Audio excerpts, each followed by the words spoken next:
Welcome to WatchMinded, the channel where we don't just look at watches, we build them. For me, this 44mm Samurai case is one of the best diver designs Seiko ever made. I've wanted to build a mod using this case for a long time.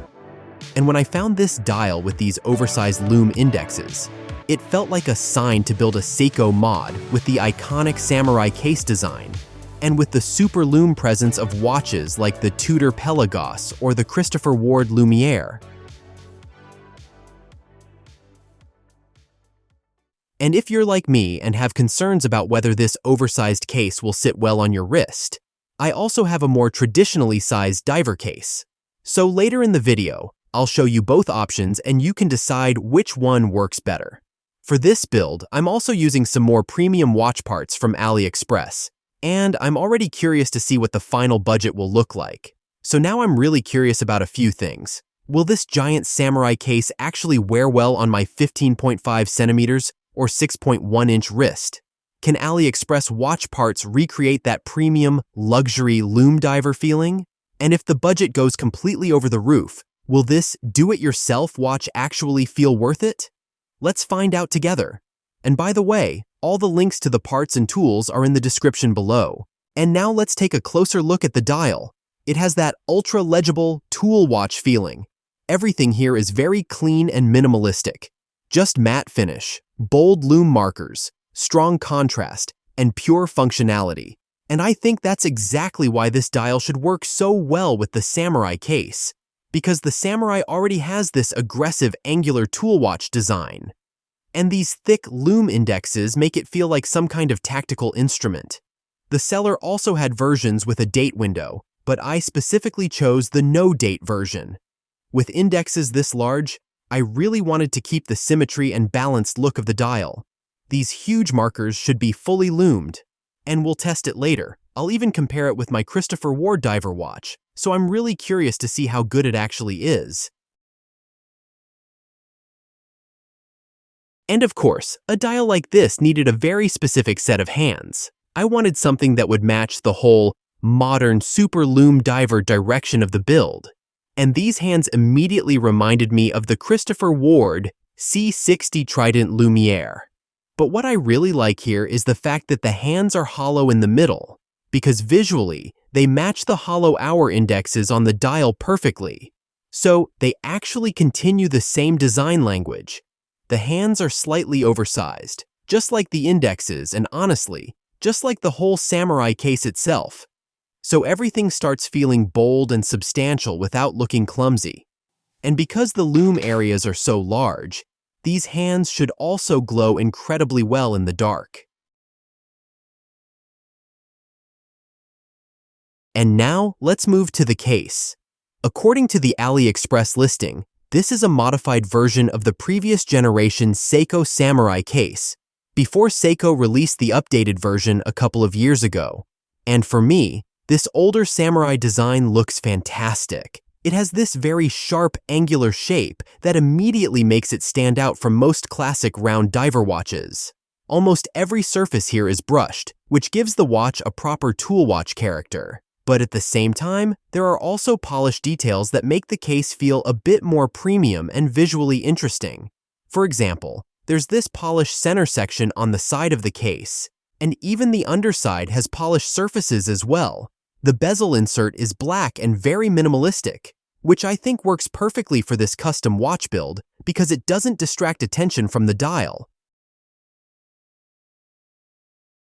The crown is also huge, classic Samurai style, with these aggressive crown guards around it.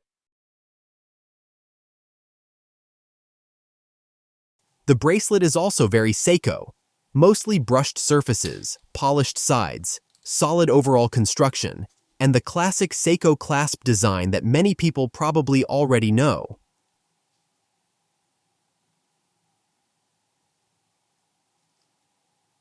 As for the specs, the case comes with sapphire crystal and 100 meters of water resistance. The strap width is 22 millimeters. And now let's talk about the dimensions, because this is the part that scares me a little bit. The case diameter is 43.8 millimeters. Thickness is almost 14 millimeters. which honestly makes this watch feel really thick. But surprisingly, the lug-to-lug distance is only 48.6 millimeters. And that's actually the number giving me hope that this watch might still wear well on my wrist, despite the large diameter. Just in case the Samurai ends up being too large, I also picked up this second case. This one is much more traditional. At around 40 millimeters, it follows the classic dive watch proportions and has a design that reminds me a bit of the Tudor Black Bay. Compared to the Samurai, it feels less aggressive, less angular, and probably a much safer choice for most wrists. So later in the video, I'll also try this dial in this case.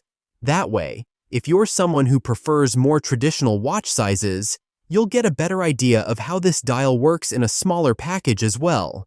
I'm really curious to see which combination wins in the end. As for the movement, I use Seiko NH35. Automatic, reliable, and easy to work with. It features automatic and hand-winding, hacking seconds, and has around 41 hours of power reserve.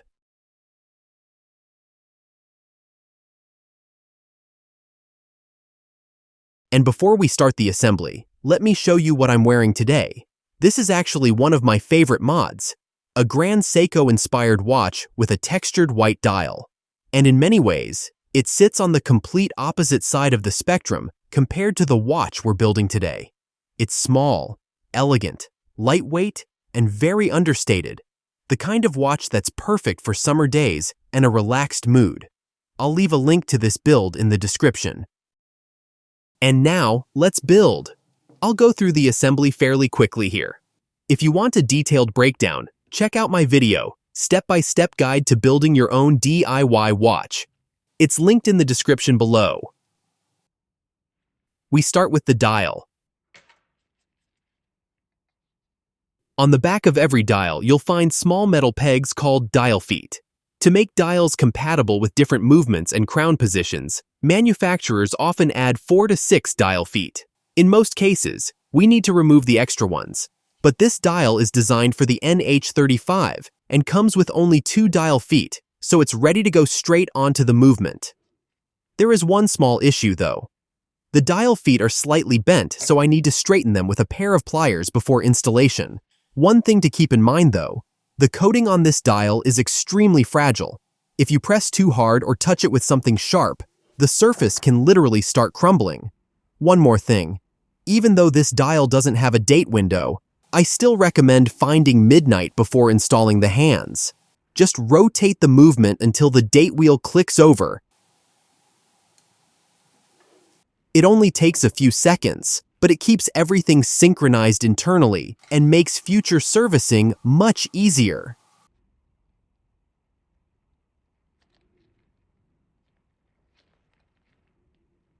Now we can install the hands and align them at 12 o'clock.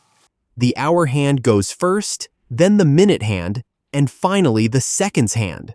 I position each hand with tweezers and press it down gently using a plastic hand setting tool. And by the way, you may notice that I'm using some pretty basic tools in my builds. I want to show that you don't need hundreds of dollars worth of equipment to get started with watch modding. A simple set of affordable tools is usually enough to build your first watch. And if you're already an experienced modder, you probably know exactly which tools work best for you anyway. Once all the hands are installed, I double-check that they rotate freely and don't touch each other. Before casing the movement, let's remove the bracelet. Since I'll need to size it later anyway, I remove a few links first.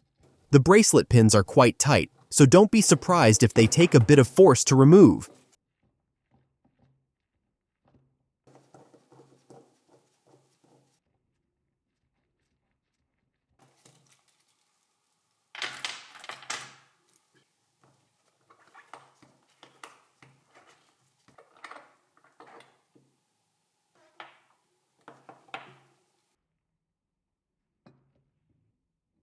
Next, I remove the crown and stem. To do that, I press the release lever while the movement is running. On this movement, the lever is only visible while the watch is ticking.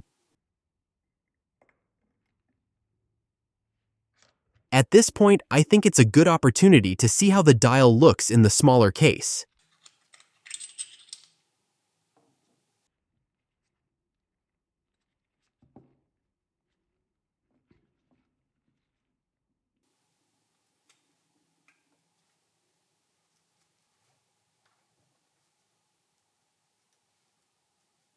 And I have to admit, it looks really good.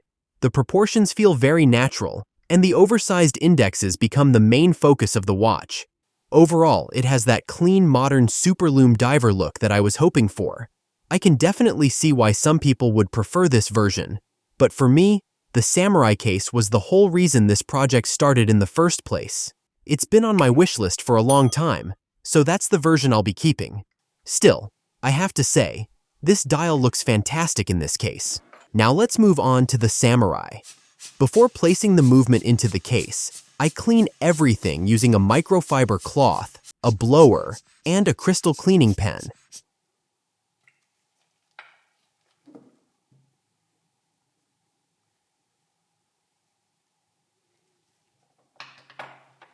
Then I carefully align the movement, lower it into the case, and insert the supplied stem.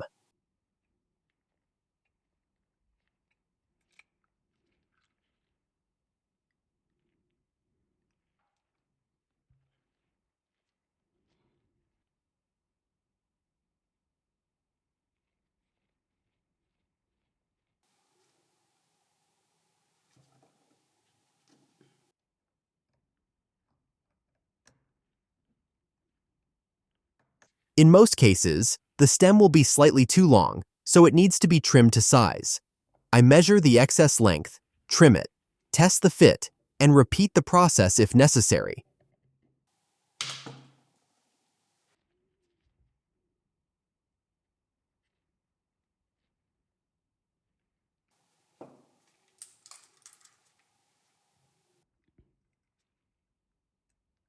Before closing everything up, I lubricate the caseback gasket to help maintain water resistance.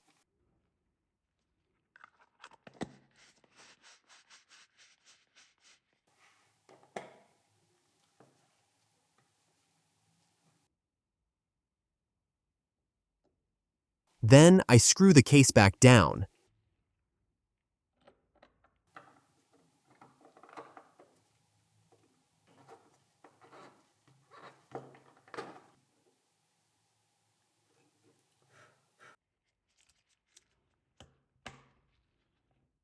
The last major step is installing the bezel.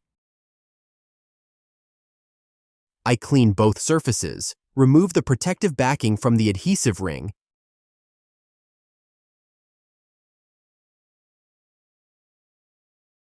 carefully align the bezel, and press it into place.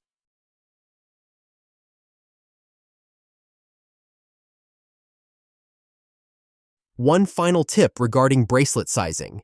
Inside some bracelet links, you'll find small metal collars that help the pins sit securely. They're easy to lose, difficult to replace. So whenever you remove a pin, make sure to keep an eye on those little collars and reinstall them before putting the bracelet back together. And here is the final result. And I have to say, this watch came together even better than I expected. The first thing that stands out to me is how naturally the dial and case work together. Before assembly, I wasn't completely sure whether the oversized indexes would feel too large. But now that everything is put together, the proportions just make sense. The watch feels clean, easy to read, and very well balanced. And looking at it on the wrist, I would never guess this is a 44mm watch on a 15.5cm or 6.1-inch wrist. I think the relatively short 48.6mm lug-to-lug distance is doing a lot of work here. The watch definitely has presence. It looks bold and purposeful, but at least to my eye, it doesn't look oversized. What I like most is that it still feels like a Samurai.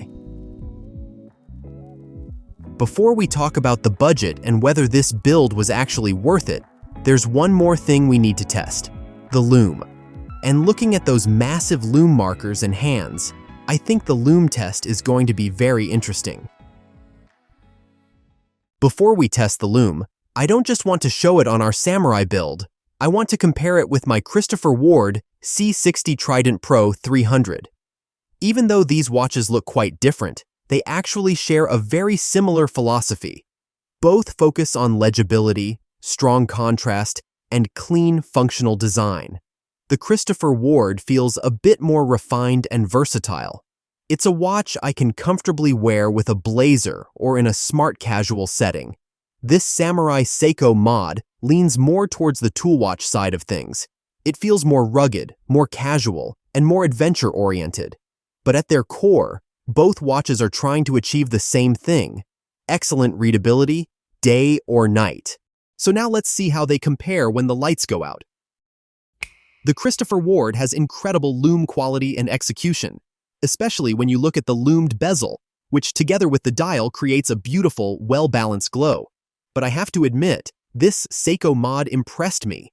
Those oversized markers create an incredible amount of visual impact. The Christopher Ward feels more refined. The Samurai feels bolder. I've been wearing this watch for a while now, and I want to share a few impressions. This watch weighs 178 grams. For comparison, my 36mm Grand Seiko Homage weighs only about 120 grams. After wearing this diver for a few days, almost every other watch starts feeling light. But once I got used to it, I actually started enjoying that solid, substantial feel on the wrist. Another thing I noticed is that this watch attracts attention. One more thing is the readability. No matter the lighting conditions, reading the time is effortless. In a funny way, it almost reminds me of those easy-to-read phones designed for seniors. Everything is large, clear, and instantly visible. And after spending some time with this watch, I started to appreciate just how practical that actually is. And now, let's talk about the budget. As always, you'll find links to all the parts and tools in the description below. Here's the breakdown. Case with bracelet, $85. Dial, $36. Hands, $18. Movement, $67. That brings the total cost of this watch to $206. And I have to admit, crossing the $200 mark feels a little unusual for a Seiko mod. Of course, watch modding isn't always about building the cheapest watch possible. And looking at the finished watch, I can definitely see where the money went. The overall look of the watch feels noticeably more premium. Please let me know what you think about this build. Is the budget still reasonable? And what about the case size? Do you prefer it in the Samurai case, or do you think it looked better in the smaller one? Let me know in the comments below. I'd love to hear your thoughts. Thank you for watching Watch Minded. Hit the like button and subscribe for more builds. I'll see you in the next one.